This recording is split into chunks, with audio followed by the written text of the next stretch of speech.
So I'm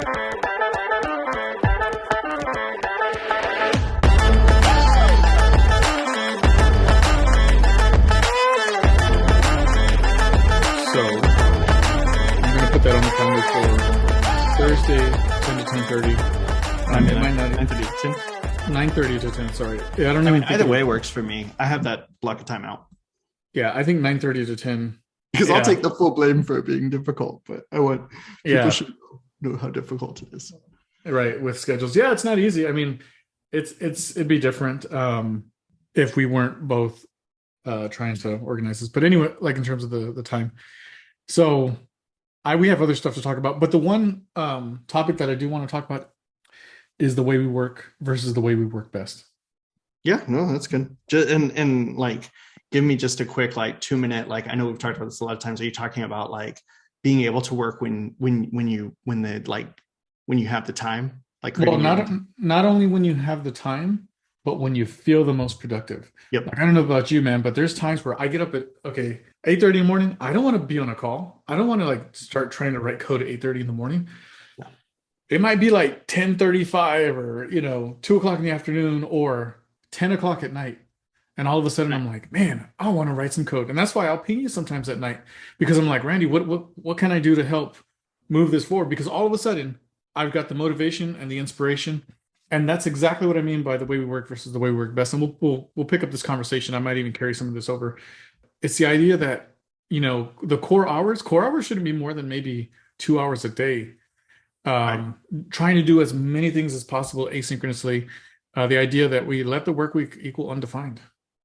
Yeah. Well, and I mean, a part of that is also that like just realizing that the average human, and we've done studies on this, and it's so annoying that these studies haven't like been mass consumed, but the average human has about the capacity for about 5 hours of information work.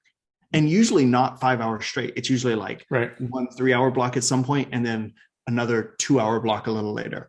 And like we have the capacity for 5 hours of information work, which means we're wasting 3 hours of our life every day waiting out the clock if we're not waiting out the clock because we have 3 hours there, we're literally burning ourselves down to make those hours productive. And our brain does not have the capacity for it. Yeah, it's the whole idea you're watching the clock to the end of the day, right? Till you can go home.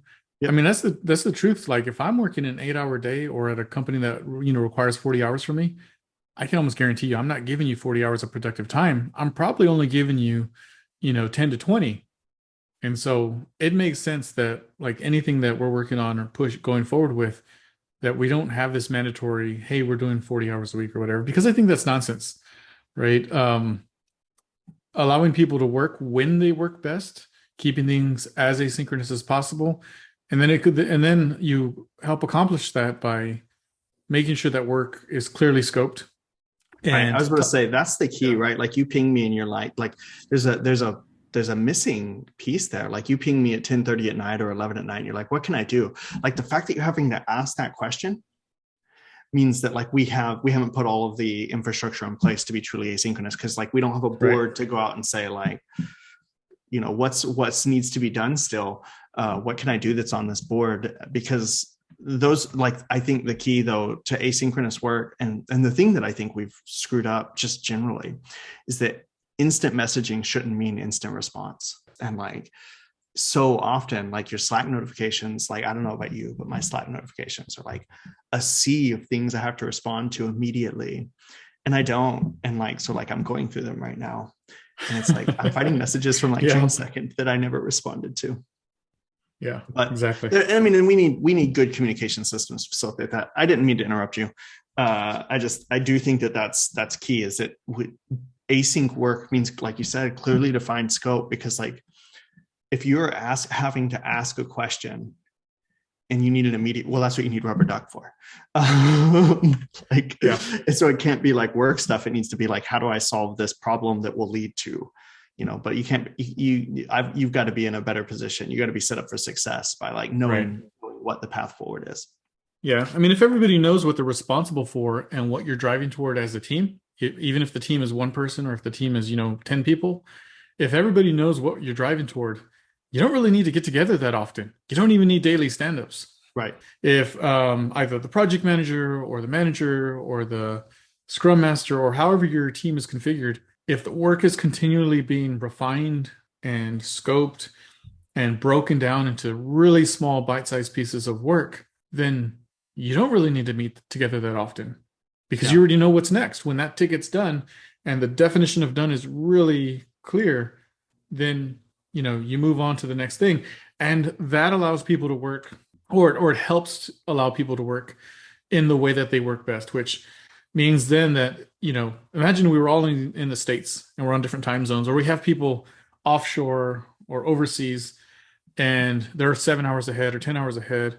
We don't have to expect them to be on at midnight their time so we can Right. have a scrum. If this work's been defined, they can continue to work tickets. If the changes are super small, and we're talking specifically about code here now, if the changes are super small, right? 2 to 3 file changes. I'm not talking about 10 file changes, but 2 to 3 file changes, and the risk to the production code base is very small, Mhm. then they can continue to move at the pace that is best for them. I'm not talking about breakneck speed where we're hustling, right? We've already talked about hustle culture and making sure that that doesn't, creep in. But if they work at this time, they take their kids to school, they want to go to the gym. We don't have core hours that says, well, you can't go to the gym when the gym's empty because Right. we need you to be at this stand up, right? Right. And just making people, giving them the benefit of the doubt that they're going to do the work.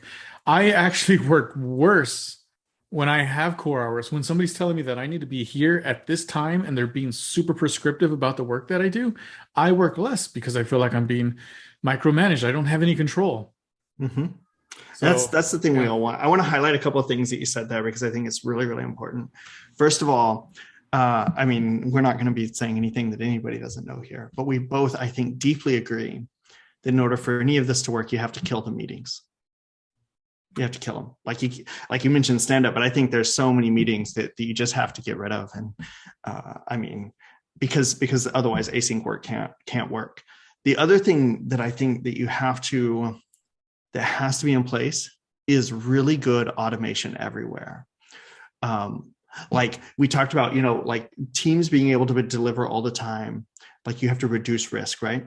Part of that reduced risk is making sure that on call is actually on call. Like a system suddenly breaking, the first step shouldn't be to call somebody. It should be to have automation in place that replaces it, that rolls it back immediately, says, you know what, and then if it's still not working, now let's start to like send notifications and make on call happen. Because like I think about like allowing people to work when they work best, and the only thing I think in our what is this field that requires coverage is on call. Otherwise, I don't care what your core hours are. Like you said, like you get those inspirations in the night. And honestly, like if we worked for ourselves, which would be great, my kids take 2 or 3 naps a day, and then there's time at night. And like I would put my time in that because, for me, the most important thing is spend time with the kids. And so like, yeah, I think like the two things that really key into me is one, like we already talked about communication and systems in place, but automation, heavy automation, and right. kill meetings. Like I know we sync once a week, and that's plenty. And most of the time it's less about like, well, what's going Yeah. on? What are you doing? And more of these kinds of conversations. So, Right. Yeah. So there's two things there that that kind of come out of this is stand-ups and meetings that act as blockers. What I mean by acting as blockers is they act as blockers to your creative energy, right? So code for me is very creative. It allows me to be free and kind of create art in the moment, because there's more than one way to solve the same problem, right? So you might solve a problem, and this is actually very common. We've seen this before.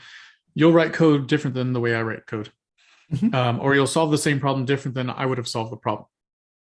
And that's not to say that one way is right or one way is wrong, but when I get in that flow, that creative flow, and then I know I have a meeting like 10 or 15 minutes from now, it just kills my energy.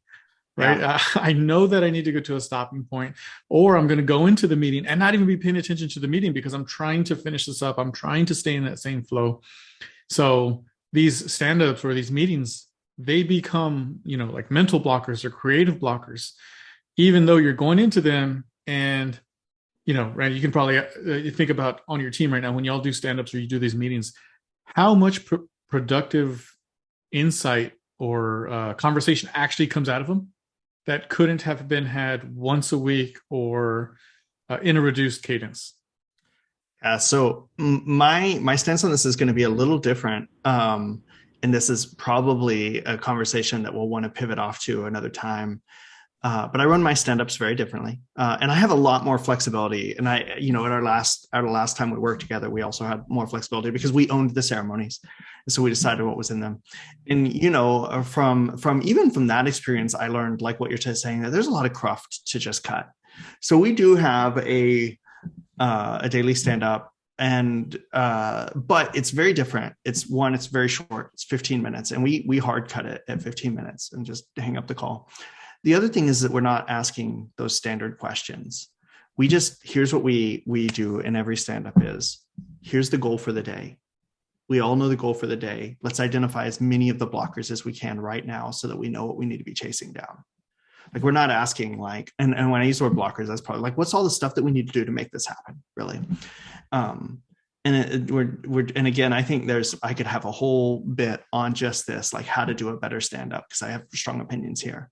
But I do think that there's value in that, but that's not to say, to your point, that same conversation couldn't happen in Slack or async. And probably in an environment where we've changed the time frame around delivery. You don't need to have that conversation every day. That's really, really important. As part of the reason we're having that conversation every day is that there's a delivery context there that we're living inside of, right? Where there needs to be daily goals. But with Anvil, you and I, we don't have daily goals. We barely even have weekly goals. And I would push so far as to say that that's one of the most important things for us to be aligned on, is what's the goal and what's the timeline. And because beyond that, everything else kind of sits sideways. But, in general, I think, you're absolutely on point there. And it's something that I kind of think that I've had a bit of a retrospective on, right? I know we're talking a lot about meetings, but I really want to lean into this because I think most companies are well-intentioned, but they do it backwards. We've both worked together at a place that had no meeting days. And I work now, and we have a no meeting day. And I think that's backwards. I think instead of having no meeting day, you should have meeting day, or even better, meeting block. Here are the 4 hours of the week that you can schedule meetings in. And I know that sounds crazy, but one thing that I've had a sort of a reverse of opinion on is, it used to drive me crazy when I worked at USA, and I would be, you remember, I'd be triple and quadruple booked. And I was like, I'm triple and quadruple booked. And what I realize now is that USA and the people around me never expected me to attend all 4 of those meetings. They expected me to prioritize which one was most important. And I think that's the right ask to make of people, because the reason that we have meetings that's, pepper our calendars is everybody has FOMO. Everybody wants to be involved in the conversation.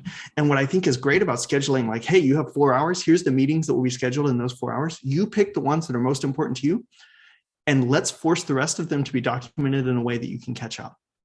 And that will naturally force lots and lots of conversation to happen asynchronously anyways. But I do think that there's something to that, to inverting it. And instead of saying here's our no meeting day, saying here's the only time in that you can schedule any meetings. And once that's tapped out, that's it. And everybody just has to be really selective about what they do with their meeting time. Yeah, I remember you kind of talking about this before. We've talked about the idea of killing the 9 to 5 to where we no longer work in this 9 to 5, Monday through Friday cadence or in this schedule. You kind of feel like you're bound by it, right? So we all get to Sunday, and then we're like, oh man, I gotta go to work tomorrow. You start to get this anxiety sometimes in your stomach, and people really have really tough mental struggles dealing with Monday's coming around, and they're doing something that they don't. Maybe they enjoy doing it, but they need a break or whatever. And a lot of times I think it's just the cadence. It's the idea that we're bound by this 9 to 5 that got set like a long time ago. I know you know the history behind this, but and then we've talked about so we've seen like in the news, some companies are trying the 4-day work week. They're doing that regularly, but I more so like the idea of no day work weeks, or potentially, to your point, 1-day work weeks, meaning that 1 day a week is the one day that you can schedule meetings and everything else is asynchronous. Yeah. Now, this doesn't mean that you can't ping somebody and say, hey, when you have time, let's jump on a video conference so we can actually hash this thing out, because it might make sense to do that. But in terms of these regular structured meetings, not having them all the time, going to a no-day work week or a 1-day work week. But in short, I like this idea of, if I'm going to reference code for a second, of letting the work week equal undefined. Yeah. Right. Meaning that the work week this week isn't the same as the work week next week. We're going to redefine it next week and the week after that. And, there's times on Saturday mornings. Saturday mornings are great for me to work. I love to get up and write code on Saturday mornings. And it's because my children will often sleep in. My wife will sleep in. I can get up. I can make my coffee and I can come over here, open the window. I get some light coming in. And it's just like this quiet Zen space for me to write code and to think and to problem solve, or to just be creative. And I don't want to be doing that after having just worked a 40+ hour work week. Right? I want to define that myself. Well, you want to work at the times when you're most productive. And honestly, every business benefits from that, because I don't want you working when you're not productive. I want you working, I want you doing my stuff when you're most productive. And I want you to be, I don't know, go cut the grass if you're feeling unproductive or something, But real quick on it used to be Sunday mornings for me. I used to wake up on Sundays before Steph, and I would go and work for a good 2 or 3 hours. And then the other side of that is Sunday nights. I often will talk to folks that are looking for a new job or thinking about looking for a new job. And Sunday night is the litmus test for me. How do you feel on Sunday night? Can you have friends over Sunday night? Or are you avoiding Monday morning? If you're avoiding Monday morning on Sunday night, it's probably time. If that becomes a cadence, that's honestly, that's not surprising to me. If you're every job I go to, I'm so stressed and I hate Sunday nights. You know what? That's because of what you're talking about, because Monday morning has meaning. But if it didn't, what if Monday morning was just another day? And if you woke up inspired, you worked. And if you didn't, then you watered your plants and hung out with your kids. You got to choose what's most important. Yeah. So just kind of to close that up, right? When we talk about everybody benefits from this, I don't know if companies have done a study or not, but I know that I give you, whatever company it is at the time, I give you my best work when I'm feeling rested, inspired, and not rushed. Mm-hmm. And so if you put me in this box and you tell me that I have to do my best work between this time or do work between this time, I can guarantee you that it will not be my best work. Yeah. I think there's even an acronym for this from Dan Pink's Drive, and it's mastery, autonomy, and purpose. People do their best work when they have a sense of mastery, autonomy, and purpose. That's it. Instead of and guess what? Mastery, autonomy, and purpose don't arise for 40 hours a week in a set box. You don't get those things in that box. Hopefully we don't forget this conversation as we continue to build Anvil. Hopefully you'll join us next week as we talk about whatever. We're not even going to define it right now. Just join us next week. Exactly. Can't even find time on the calendar. All right. Thanks, Ram.